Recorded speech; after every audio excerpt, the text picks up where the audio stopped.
Mentre la Meloni, Salvini e Berlusconi sono stati capaci di costruire una coalizione, poi vedremo se saranno anche capaci di governare, Letta è stato incapace perfino di costruire una coalizione, figuriamoci di governare.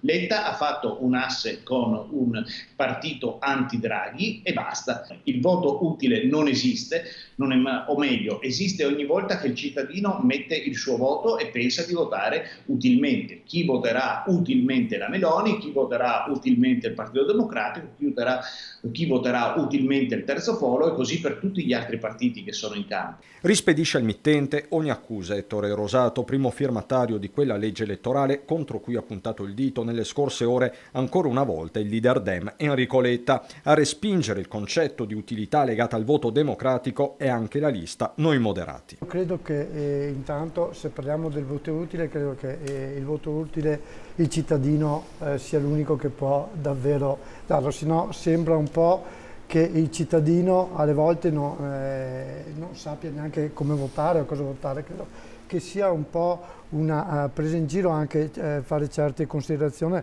da parte di qualche leader politico.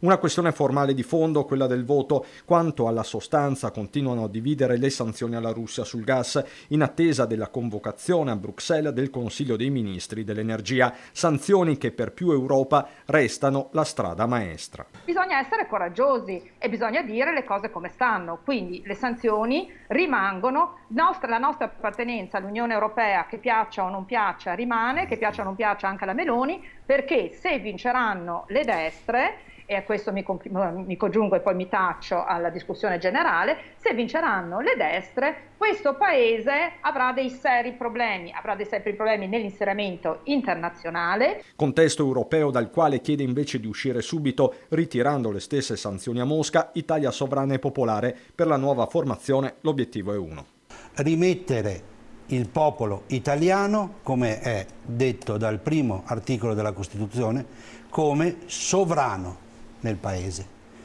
svincolandolo da tutti quelli che sono i legacci e le catene imposte negli ultimi anni, da poteri che non sono italiani ma sono sovranazionali.